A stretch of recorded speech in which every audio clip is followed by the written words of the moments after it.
बिल्कुल, सबसे बड़ी खबर यही है कि कार्यकारी अध्यक्ष के तौर पर संजय झा नियुक्त किए गए हैं और नीतीश कुमार ने खुद मंच से इसका ऐलान किया। सर्वसम्मति से ये फैसला लिया गया है।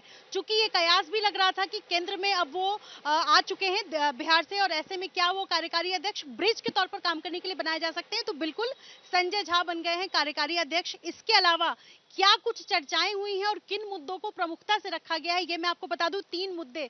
सबसे पहले तो ये कि जातीय जनगणना जो बिहार सरकार लगातार मांग कर रही है कि इसको केंद्रीय स्तर पर कराया जाए, उसको लेकर के 9वीं अधिनियम में इसको डाला जाए, सूची में डाला जाए। इसको लेकर के प्रमुखता से ये केंद्र सरकार के सामने ये मुद्दा उठाने वाली है बिहार सरकार, जेडीयू विशेष तौर पर। दूसरी सबसे बड़ी बात यह है कि अब राष्ट्रीय स्तर पर जेडीयू अपना विस्तार करना चाहती है, और यही वजह है कि झारखंड में भी चुनाव जेडीयू लड़ेगी। और इसके अलावा क्या कुछ चर्चाएं हुई हैं, नीरज सिंह हमारे साथ मौजूद हैं बातचीत करने के लिए। आप उस बैठक में थे, 3 मुद्दे बताएं।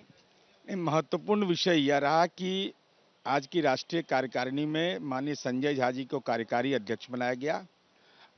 जाति आधारित गणना जो बिहार ने करके एक देश को संदेश दिया था, माननीय उच्च न्यायालय पटना ने आरक्षण की सीमा को निरस्त कर दिया।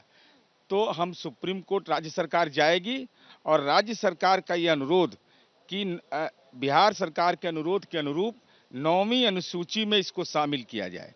और साथ ही साथ हमारा जो पुराना मांग है, विधानमंडल का सर्वसम्मत मांग है कि विशेष दर्जा, तो विशेष दर्जा अथवा विशेष पैकेज जो भी उसका फॉर्मेट हो, वह बिहार की पात्रता है, बिहार को मिलना चाहिए। स्पेशल स्टेटस का दर्जा बिहार का, ये तो आप लंबे समय से मांग करते रहे हैं, अभी तक तो कुछ आप लोगों को हासिल हुआ नहीं है।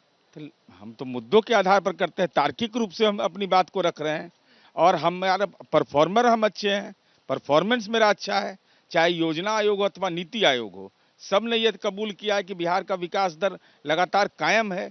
तो हम हैं, तब उसके लिए तो हमको सहायता मिलनी ही चाहिए, और हमारी उम्मीद है कि केंद्र सरकार निश्चित रूप से इस पर गंभीरता से विचार करेगी। जातीय गणना को अगर 9वीं सूची में डाला जाता है तो इससे क्या फायदा देख रहे हैं आप? नहीं, इससे फायदा यह है, सबसे पहले जाति गणना समाज के सारे तबकों की असामाजिक आर्थिक हैसियत बता दिया। अब उसके आधार पर आरक्षण की सीमा बढ़ गई, अब उसको निरस्त कर दिया गया।